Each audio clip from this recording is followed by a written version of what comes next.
Hey everybody, Ben here from the Bonehead podcast, and welcome to Blood Bowl 7's Necromantic. We're taking a look at all the teams available for Blood Bowl 2020, whether it's in the rulebook, the Teams of Legend PDF, or the NAF expanded team, so Slan and Khorne. We're looking at each of the teams, and we're coming up with some of the best rosters you can run in your 7s games. So Blood Bowl 7s is a quick play format with a smaller pitch, smaller teams, and smaller choice of players. If you've never looked at Blood Bowl 7s, go and have a look at our intro video, and also check out 7's Super Series. We've got 2 series up on YouTube. It's all Blood Bowl 16 rules, obviously because it was before Blood Bowl 2020 landed, but they will give you a very good idea of just how much fun Blood Bowl 7s can be. So we're going through the teams and we're having a look at all the different players you can take and all the different builds you can run. So if you've got a tournament coming up soon, Sundered Psyche from our Patreon, where you're thinking about taking Necromantic, this video is for you.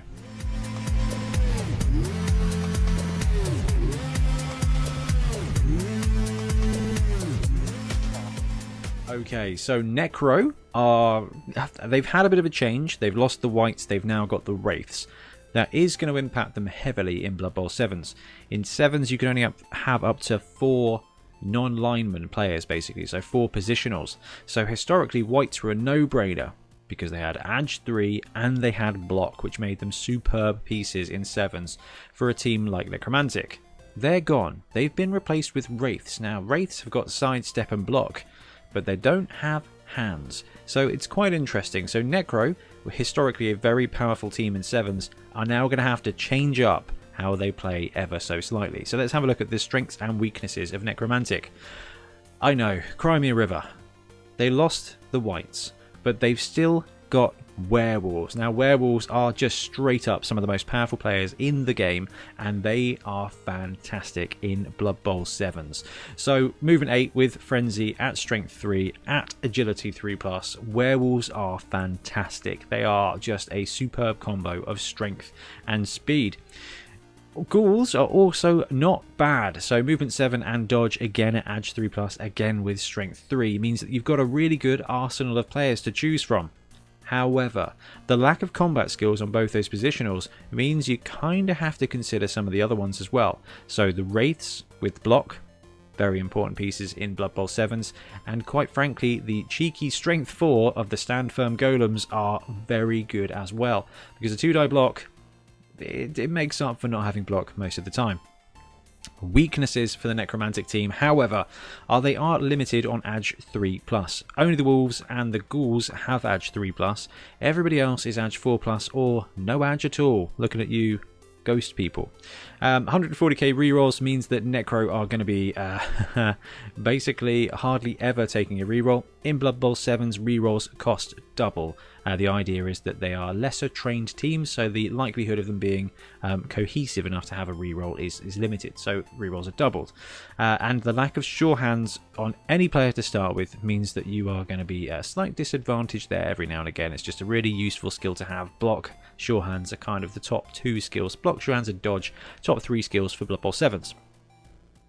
So with that in mind, what we're going to do is we're going to look at 4 or 5 Necro builds, talk through the strengths and the weaknesses of them, and just hopefully inspire you to run Necro in a 7s event near you soon. Okay, so the first roster I've got for you is 2 Wolf, 2 Wraith. This roster comes in at 600, bang on the money. So it says, and does what it says. 2 Werewolves and 2 Wraiths, backed up with 5 Zombies, so 9 players total. You've got the extra manpower there on the bench, so you can foul with the Zombies. The 2 Wraiths have got Block, and the 2 Werewolves have got Movement 8, Strength 3 is fine, Agility 3+ is really important in this build, but they've also got Frenzy and Claws, so the chances of, between your 4 combat players there, somebody ending up on the ground and being kind of in the zone for a jolly good fouling from a zombie is pretty good odds, and you can afford to lose 2 zombies before you even get to the point where you're affecting your starting lineup. So, pros here. Movement 8 on the Werewolves is awesome, and the Wraith starting with Block is again really good, and the fact that they've got Sidestep as well is going to be so useful for you to end up kind of dodging around the cages, sticking to the players that they want to stick to. The downside here is that the best you've got is these 2 werewolves when it comes to agility and moving the ball. So you've got 4 good combat players that can assault the ball on defense or create an opening on offense. But if anybody drops the ball, it is going to be down to those 2 werewolves to capitalize on any opportunities. That is going to be a little bit challenging, and you are going to have to play around that. However, what this does is quite frankly, it creates a beautiful little microcosm of running Necromantic in Blood Bowl 2020, which is your players are really cool, but they are really cool at specific stuff, and you kind of have to work them like that. Those Wraiths are going to be great in combat.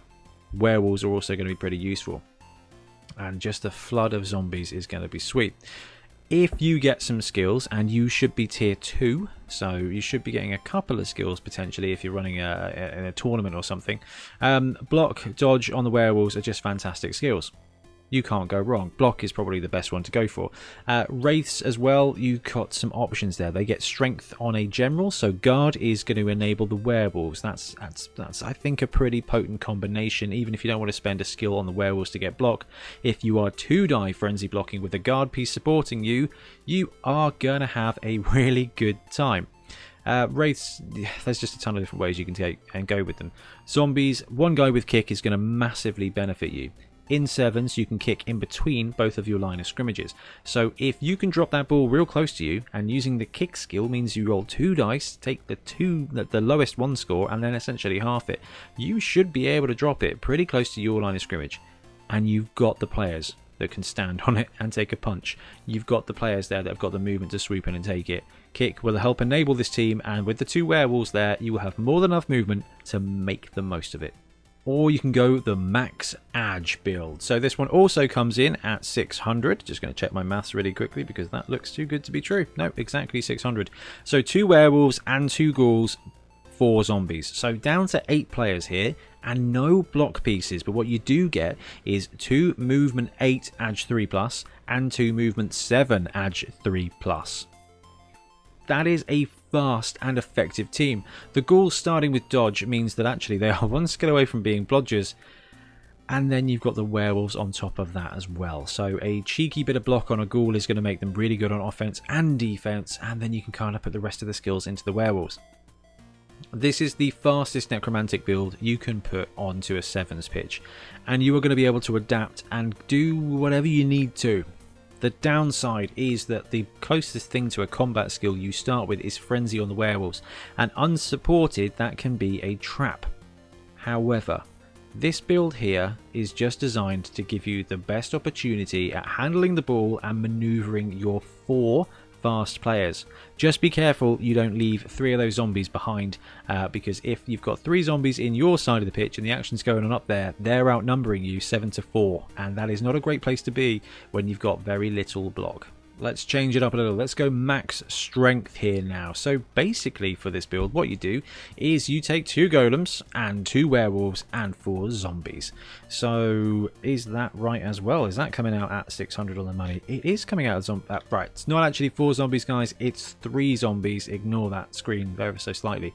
So you get 7 players here, but 2 of them are strength 4 stand firm fixed skull regen pieces. So they're movement 4, which is pretty slow. But your zombies are movement 4 anyway. What this is going to do is create a team of 5 players that are moving 4 squares.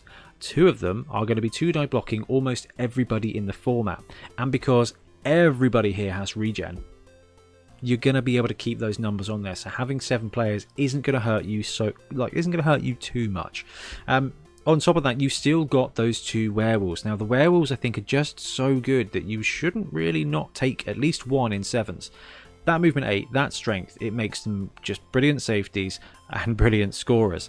Great situation with this team is because of the strength of the golems, because they are stand firm, because they're going to be getting 2-die blocks, you can cage up brilliantly. You can just form that bundle, wander up, and then break out. 10 squares is a huge amount of the pitch. You need to just cage up 4 squares in, and then you can break out immediately with werewolf at your leisure. And because of the strength 4 stand firm golems, they're going to be well defended until you choose to score.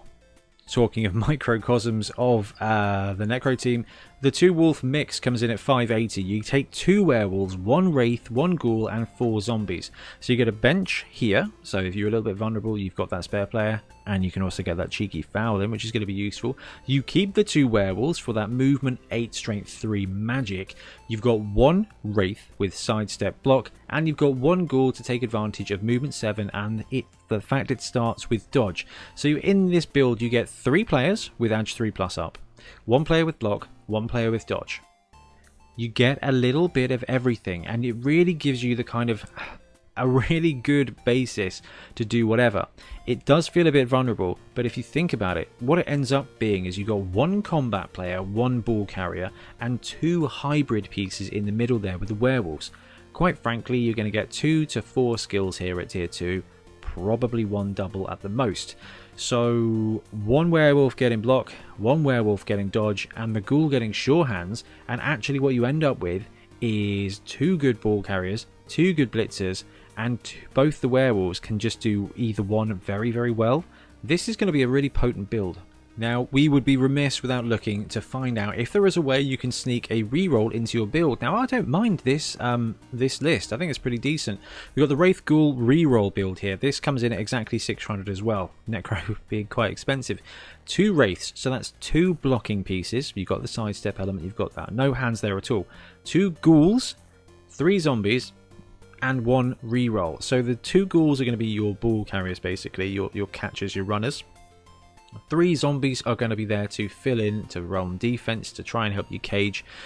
The Wraiths having no hands is going to be a bit of a difficulty, but you've got that 1 reroll, so kind of what this allows you to do is capitalize on the fact that zombies are garbage, but they're basically free.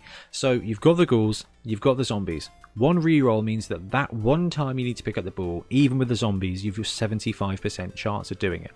Okay, that is better than just going for it with a ghoul on a 3+. So that is an advantage, and with a little bit of change you can do that, and you still end up with 2 dodge pieces, 2 block pieces, some linemen, and that all important reroll for just 1 turn. It feels a little bit weird not to take the werewolves, but actually if you can sneak out a reroll and you want to play more consistent, this could be the roster for you. I think if I was going to be running Necro, and this is a really tough one because all of these rosters have a benefit, the 2 wolf mix is probably going to give you the most feeling of running Necromantic team.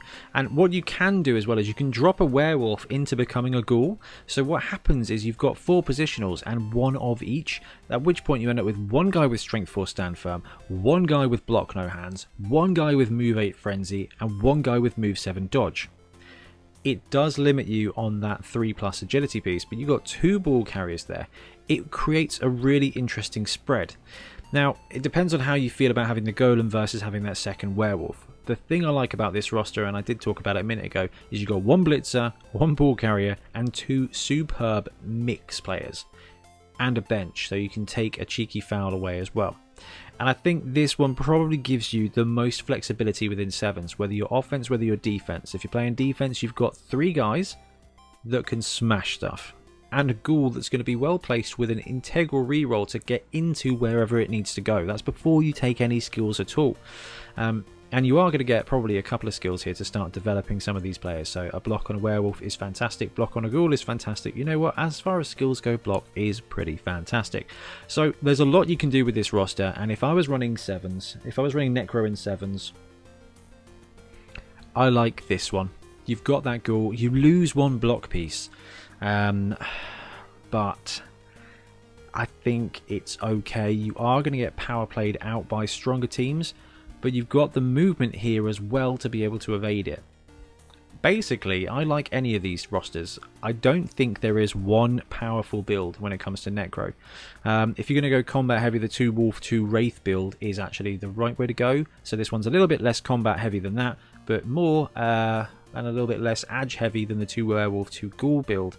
But you do have that Ghoul as kind of like your main ball carrier, which means you've got 2 Werewolves that can just attack. And I'd rather have a Wraith than 2 Werewolves attacking, I think, probably than just 2 Wraiths on their own. So this is the roster that I would go for. Plus, you get to paint a little bit of everything, and that's pretty sweet. Anyway, guys, that's going to wrap up the video on Necromantic teams in 7s. Do let me know in the comments which of these builds you like, what your angle is for Necro in this new format, because it's a new Necro team, and I'm very excited to see how these play out. They were pretty dominant in 7s before. I don't think that's going to change much. I think those werewolves are still going to be very, very sweet. Thanks very much for watching. I'll be back soon with more Blood Bowl content. Happy blocking. Thanks very much for watching. We really appreciate your support. If you want to support the show even further, please like and subscribe. It really helps us out. Or come and join us in our Patreon, link below, where you get early access to our content and monthly competitions. See you later.